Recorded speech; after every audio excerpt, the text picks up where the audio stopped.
नमस्कार, बहुत स्वागत आप सभी का। आप देख रहे हैं कहानी कुर्सी की और मैं हूं सौरभ शर्मा आपके साथ।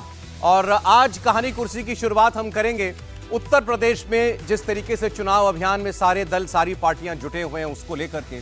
आज प्रियंका गांधी वाड्रा भी अपने भाई राहुल गांधी की इस भारत जोड़ो न्याय यात्रा में शामिल हो गई और शामिल हुई मुरादाबाद में। वो मुरादाबाद जो उनकी ससुराल है, यानी रॉबर्ट वाड्रा का घर है।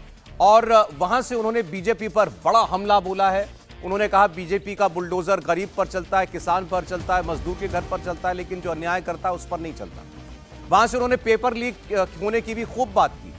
कहा लाखों लाख बच्चे इम्तिहान देते हैं लेकिन पेपर लीक से उनके अरमानों पर, सपनों पर बुलडोजर चला दिया जाता है। अब सवाल यह है कि राहुल गांधी जो इंपैक्ट अपनी यात्रा का नहीं छोड़ पाए, क्या वो प्रियंका गांधी कर पाएंगे? अखिलेश यादव 25 तारीख को इस यात्रा में शामिल होंगे तो तीनों लोग आपको एक साथ नजर आएंगे। क्या उसका कोई असर यूपी के वोटर के मन पर पड़ने जा रहा है? और याद कीजिए, कल प्रधानमंत्री नरेंद्र मोदी ने बनारस में किस किस्म से वोटर से बात करते हुए, अपने क्षेत्र के लोगों से बात करते हुए कहा था कि इस बार 80 में 80 देने का आपने मन बना लिया है। राहुल गांधी को उन्होंने कहा था कांग्रेस पार्टी के शाही परिवार का युवराज। अखिलेश यादव और राहुल गांधी के साथ आने को कहा था कि हर चुनाव से पहले साथ आते हैं और चुनाव के बाद आता है नील बटा सन्नाटा, फिर एक दूसरे को गाली देते हैं और फिर जुदा हो जाते हैं, अलग हो जाते हैं।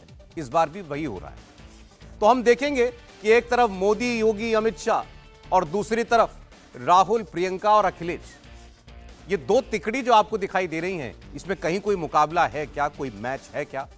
शुरुआत करेंगे मेहमानों से। आपको मिलवाने पहले हम हर्षवर्धन त्रिपाठी जी हमारे साथ हैं। स्वागत है हर्षवर्धन जी आपका। राहुल, विजय त्रिवेदी जी हमारे साथ जुड़े हैं कई दिनों के बाद। विजय जी बहुत स्वागत है आपका भी। और समीर चौहानकर साहब हमारे। समीर जी आपका बहुत स्वागत है। तस्वीरें पहले आपको दिखा देते हैं। प्रियंका गांधी वाड्रा जब आज राहुल गांधी के साथ इस यात्रा में शामिल हुई, आप देखिए कैसे गाड़ी पर सवार दोनों थे, भाई बहन।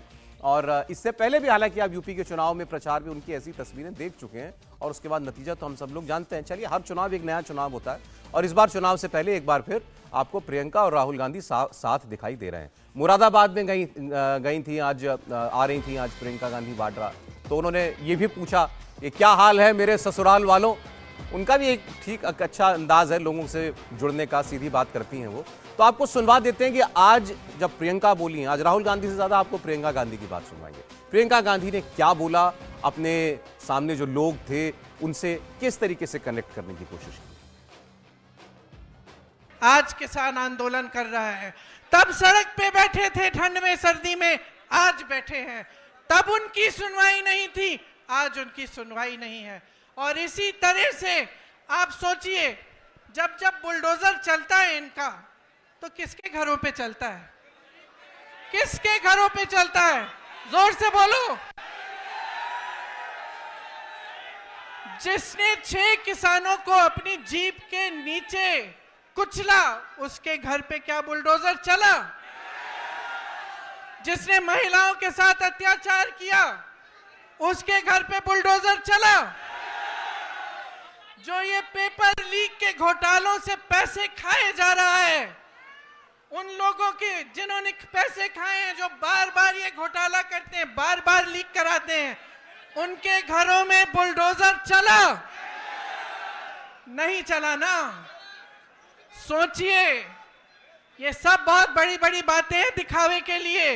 ये जितने बड़े बड़े इश्तिहार आपको दिखते हैं, जिसमें आपको दिख रहा है कि बहुत तरक्की हो रही है, जब तक आपकी तरक्की नहीं होगी, जब तक आपको रोजगार नहीं मिलेगा, जब तक आपके पेपर लीक बंद हो नहीं होंगे, तब तक आपकी तरक्की नहीं हो सकती है।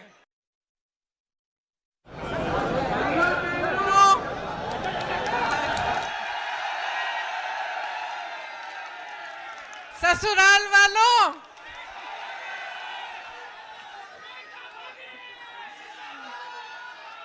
यहाँ आकर बहुत खुशी हुई है और आज इस भारत जोड़ो न्याय यात्रा में भाग लेते हुए मुझे बहुत बहुत खुशी हो रही है। खास तौर से क्योंकि आज इस यात्रा में पहली बार मैं अपने ससुराल वालों के साथ आई हूँ।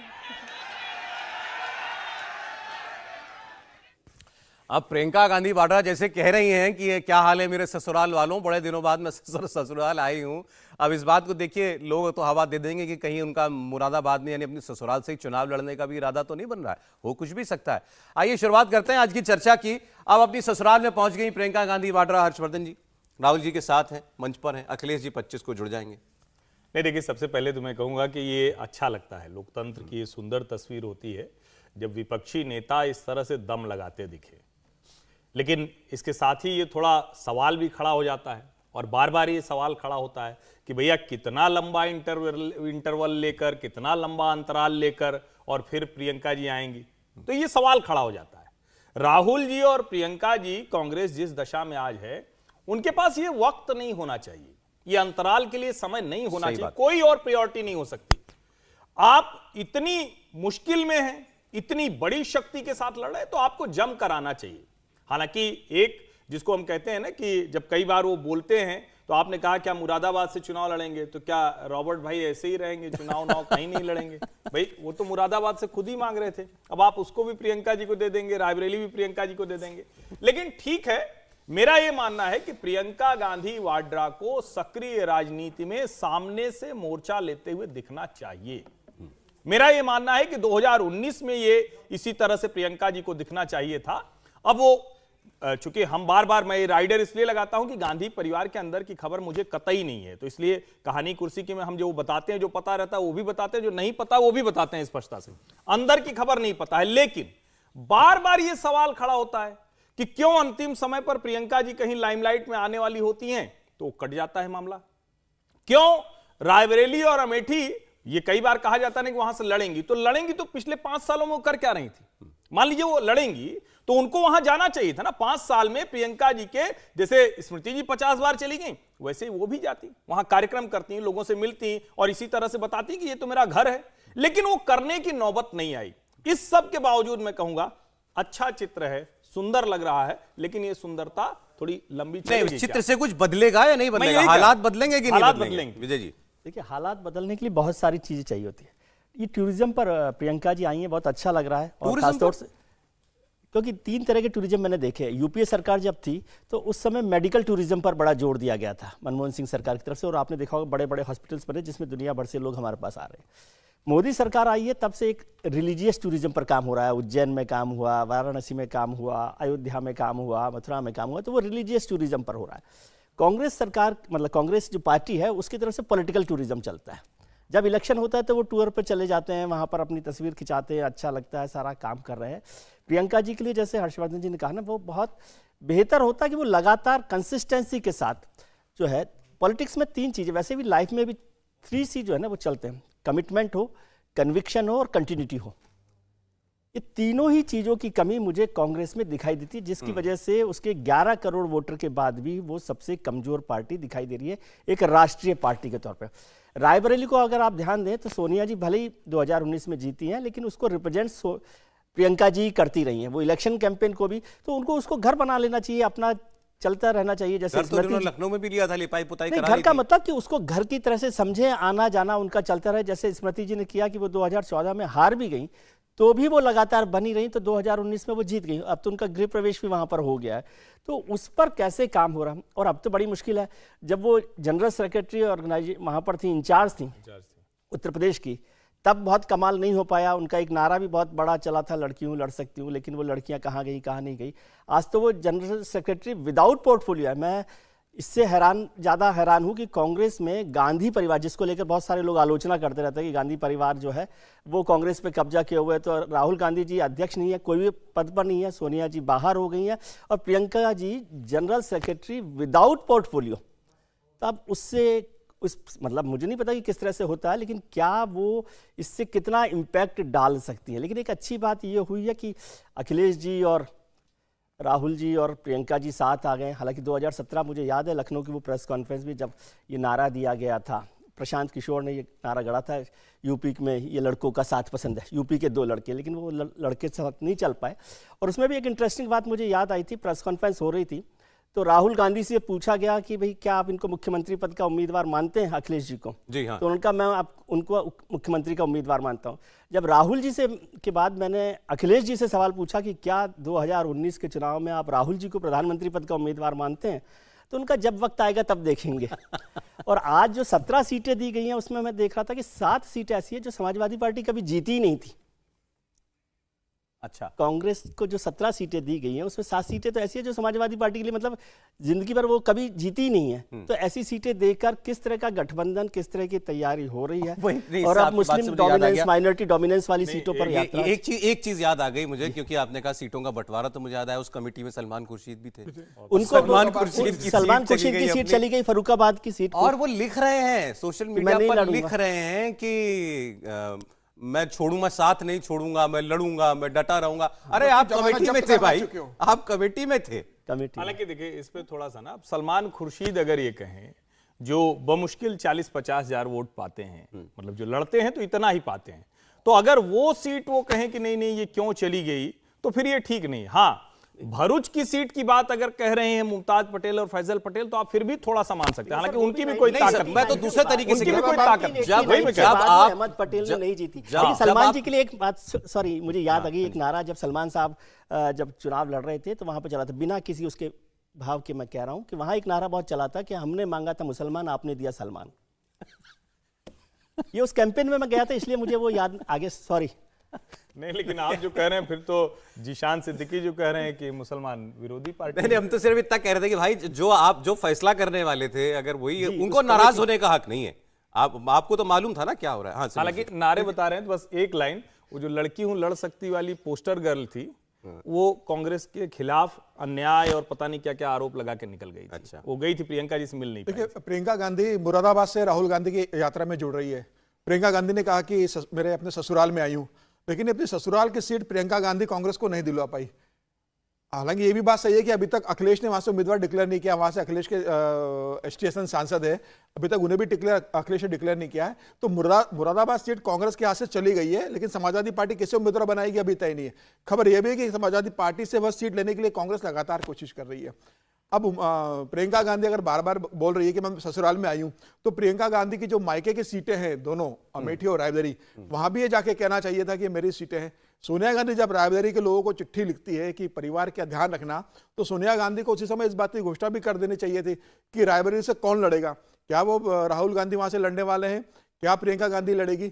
मुझे लग रहा है सोनिया गांधी नाम का भी जिक्र कर देती उस चिट्ठी के अंदर कि परिवार से सोनिया गांधी की जगह प्रियंका गांधी लड़ेगी, आपको उसका ध्यान रखना है, तो मुझे लग रहा है ये बहुत साफ होता कि कौन चुनाव वहां से लड़ने जा मुझे रहा लग रहा है उन्होंने लेकिन परिवार लिख के साफ इतना तो कर ही दिया था कि लेकिन कोई तो अभी भी लड़ेगा। कोई परिवार दोनों में से परिवार कोई में दो ही लोग हैं लड़ेगा। आपके पास जो वहां से लड़ेंगे, और दो ही लोगों के बीच सीट अच्छा, हम बंटना है। एक चीज को ना भूलें कि इस वक्त जहां से यात्रा गुजर रही है, जहां मुरादाबाद प्रियंका गांधी वाड्रा ने जहां से इस यात्रा को ज्वाइन किया है, इसे आप कह सकते हैं यूपी की मुस्लिम बेल्ट, माइनॉरिटी डोमिनेंस का पूरा माइनॉरिटी बेल्ट है। डोमिनेटेड बेल्ट है ये पूरी, जहां से इस वक्त गुजर रही है। अब ये इत्तेफाक तो नहीं होगा कि प्रियंका जी ने यहीं से ज्वाइन करने का, इस यात्रा को शामिल होने का मौका चुना।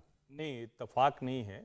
और इसको अगर ध्यान से देखें तो अभी कल ही तो शायद प्रियंका जी अभी भी गाजा पर चिंतित है। हाँ, गाजा पर, बिल्कुल। इसको मतलब बहुत स्पष्टता के साथ है, इसमें कोई भ्रम जब वो जैसी वैसा कोई सुर्खियों में भी नहीं रह गया। कोई वजह नहीं है भारत में इस वक्त उसकी चर्चा। और अच्छा, हम थोड़ा हिंदी वाले लोग हैं, वरना कुछ लोग अभी शुद्ध करेंगे कि गाजा नहीं गजा बोलिए, तो वो सब थोड़ा गड़बड़ा जाता है। लेकिन जहां हम लोग जिस देश को, जिस भूभाग को, जिस स्थिति को इस देश के अधिकांश लोग समझ नहीं सकते, उसकी चिंता प्रियंका गांधी को है। प्रियंका गांधी लगातार, आप देखिए जितनी पोस्ट उन्होंने सोशल मीडिया पर की है, इतनी तो शायद कांग्रेस ने किसी मुद्दे पर नहीं की, किसी मुद्दे पर नहीं की। इसका सीधा सा मतलब हुआ, उनको पता है कहां हिट करना है, किस कॉन्स्टिट्यूएंसी को एड्रेस करना है और क्यों एड्रेस करना है। क्योंकि गठजोड़ भले हम कर रहे हैं, लेकिन अगर उसमें जो मुस्लिम वोट वाला हिस्सा है, और विशेष करके कर्नाटक और तेलंगाना के बाद उनकी आस जगी है कि देश का मुसलमान नेशनल पार्टी के तौर पर कांग्रेस को देख रहा है, तो उनको लोकसभा चुनाव 2024 दिख रहा है।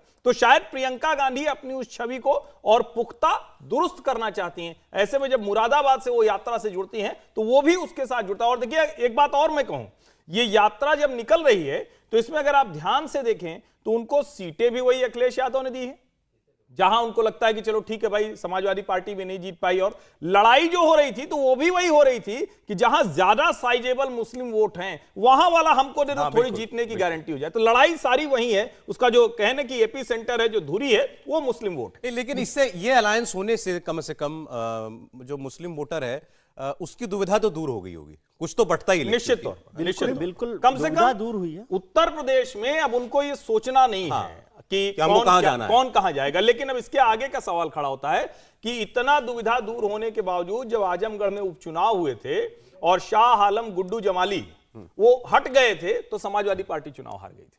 तो अगर कहीं कोई ताकतवर मुसलमान नेता होगा, वो चाहे बसपा से लड़े या अपनी ताकत पर लड़े, तो वो डेंट तो करेगा, क्योंकि मुस्लिमों के बीच में एक चीज है कि चलो मजबूरी में हमें जाना है। ये बात सही है। मेरा इसमें कहना सौरभ जी कि मुसलमानों ने तो कंफ्यूजन दूर किया है, कांग्रेस ने इसके पहले कंफ्यूजन दूर कर दिया था। राम जन्मभूमि की प्राण प्रतिष्ठा में कांग्रेस ने न जाकर बहुत स्पष्ट कर दिया था कि हमें हिंदू वोट मिले या नहीं मिले, हमारा मुस्लिम वोट हमारे से दूर नहीं जाना चाहिए। और जो राम प्रतिष्ठा के कार्यक्रम से सोनिया गांधी ने और कांग्रेस ने जो दूरी बनाई थी, वह इसका कारण यही था कि हमें उत्तर प्रदेश के मुसलमान, पूरे देश के मुसलमान देखना। और जो कर्नाटका और तेलंगाना चुनाव के बाद कांग्रेस को ये लग रहा था कि मुस्लिम वोट बैंक उसको वोट कर सकता है, इसलिए उन्होंने राम जन्मभूमि से दूरी बनाने की पूरी तैयारी की थी और गए नहीं। भारतीय जनता पार्टी लगातार इस बात का आरोप लगाती है, लेकिन कांग्रेस ने कहीं यह संदेश देने की कोशिश नहीं की है कि हम हिंदू वोट भी चाहते हैं। मुझे लग रहा है कांग्रेस का बहुत क्लियर था कि हिंदू वोट हमें मिले या ना मिले, मुस्लिम वोट बैंक हमारी तरफ जो आ रहा है उससे किसी तरीके से हमें खोना नहीं है। और मुझे लग रहा है कांग्रेस ने बहुत स्पष्ट कर दिया 2000 चुनाव के लिए, और इसी आधार पर जो उनका गठबंधन हुआ है समाजवादी पार्टी के साथ, और समाजवादी पार्टी ने जो उन्हें सीटें दी है पश्चिम उत्तर प्रदेश की, आप अगर देखेंगे ज्यादातर वही सीटें जहां मुस्लिम डोमिनेंस की है। तो मुझे लग रहा है ये बहुत क्लियर है कांग्रेस की नजर में कि हमें मुसलमान वोट बैंक खोना नहीं है। अरे जरा वोट की अगर हम बात भी कर लें, देखिए 2019 के चुनाव में सपा और बसपा एक साथ थी, कांग्रेस अलग थी। उस वक्त वोट जो है मायावती जी को शायद 20% के करीब पड़ा था, इनको शायद 18% सपा को पड़ा था, 6% शायद कांग्रेस पार्टी को पड़ा था। ये और उस मायावती जी ने कहा कि वोट हमारा तो हमें तो नहीं मिलता, इनका वोट हमारा वोट इनको मिल जाता है, इनका वोट हमको नहीं मिलता। तो ये वोट ट्रांसफर कैसे होगा इन दोनों का वोटर? क्या आपको लगता है थोड़ा जल करने वाला है? देखिए, मुस्लिम वोट की जो बात है, इन जनरल भी करें, लेकिन मुस्लिम वोट पर भी बात करें तो कांग्रेस ने ये कोशिश की एक्सरसाइज। एक्चुअली ये जो गठबंधन में देरी हो रही थी समाजवादी पार्टी और कांग्रेस में, तो समाजवादी पार्टी को भी ये कंफ्यूजन था कि ये पूरा मुस्लिम वोट खिसक कर कांग्रेस के पास ना चला जाए, इसलिए भी ये बार बार देर हो रही थी। और कांग्रेस ने कर्नाटक, तेलंगाना के बाद, और जैसे समीर जी ने कहा, उन्होंने फोकस किया कि मुस्लिम वोट की कोई दुविधा मुस्लिम वोटर को नहीं रहे और वो उनके पास आए। जनरल वोट में शिफ्ट होने की वजह यह है क्योंकि वो जो समाजवादी पार्टी का वोट भी है वो भारतीय जनता पार्टी के साथ जाने वाला नहीं है, तो उसमें से कुछ परसेंट हो नहीं सकता कि 100% वोट ही शिफ्ट हो, लेकिन 50%, 60% वोट शिफ्ट होकर कुछ सीटों पर एक मजबूत लड़ाई लड़ने की स्थिति में आ जाए। लेकिन पिछले यदि पॉलिटिक्स को देखें आप 2014 के बाद, खासतौर से 2019 के बाद, तो जहाँ जहाँ माइनॉरिटी पोलराइजेशन होता है वहाँ पर रिवर्स पोलराइजेशन भी हो रहा है। और यदि 2019 के चुनाव के नतीजे देखें तो माइनॉरिटी डोमिनेंट सीटों पर भी भारतीय जनता पार्टी ने बड़ी जीत हासिल की है। तो इसलिए ये समझ लेना, जो आप 2000 के या 2004 से 2014 में सोच रहे थे कि माइनॉरिटी डोमिनेंट सीटों को लेकर आप चुनाव जीत सकते हैं, वो एक खतरनाक। लेकिन जी वैसा कोई मुद्दा होना चाहिए ना चुनाव में, वो पोलराइजेशन होने के लिए कोई ऐसी बात तो होनी चाहिए ना। अभी कोई हिंदू मुसलमान नैरेटिव नहीं है। नहीं, हिंदू मुसलमान नैरेटिव नहीं है, लेकिन जब आप फोकस ही उस पर कर रहे हैं, अभी आपने कहा कि पूरे माइनॉरिटी डोमिनेंस वाली ये बात बीजेपी को बतानी पड़ेगी। हाँ, बीजेपी को बतानी पड़ेगी, तो वो यहाँ मुसलमान वोट जो है वो बिल्कुल एक तरफा जाएगा। तो वो रिवर्स पोलराइजेशन का भी एक आशंका, खतरा, संभावना, जो भी आप शब्द काम मिले, वो बन सकती है। इसमें 2 सीटों के उदाहरण से मैं बताता हूं तो बहुत आसानी से समझ में आ जाएगा।